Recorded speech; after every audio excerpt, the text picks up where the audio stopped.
Have you ever encountered a frustrating error while working with your ASP.NET Core application? If you've seen the status code 406 or not acceptable, you're not alone.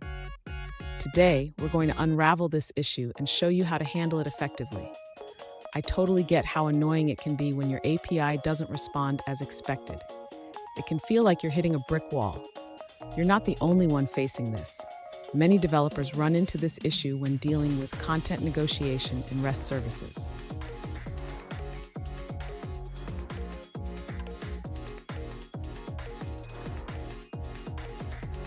Here's the specific situation we're addressing.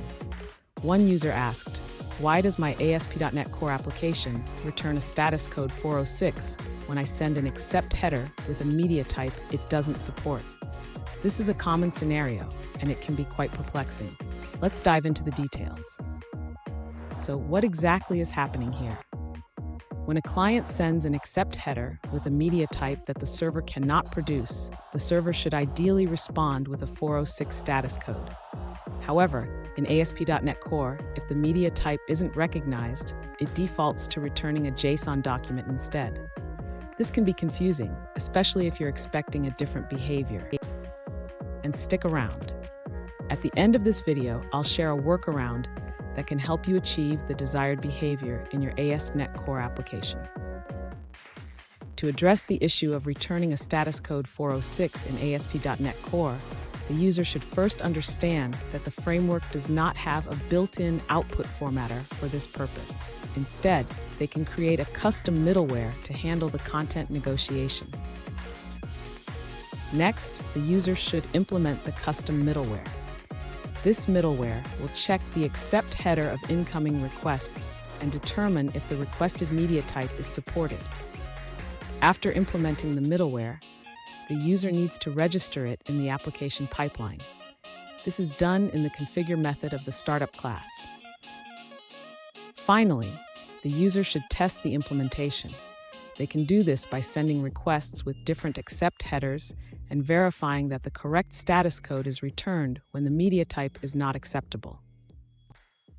Fun fact, the status code 406 is part of the HTTP 1.1 standard, which was published in 1999.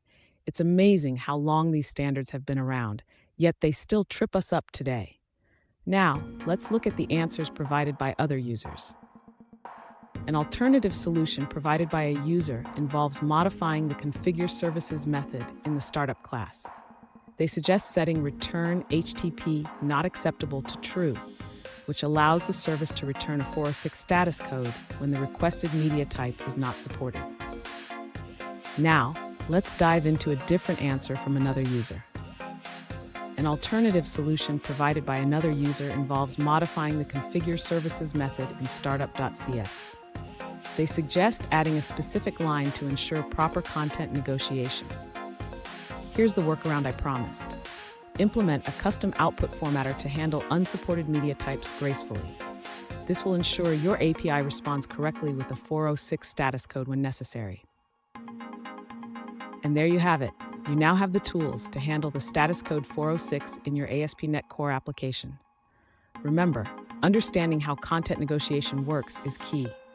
If you found this video helpful, please subscribe for more tips and tricks.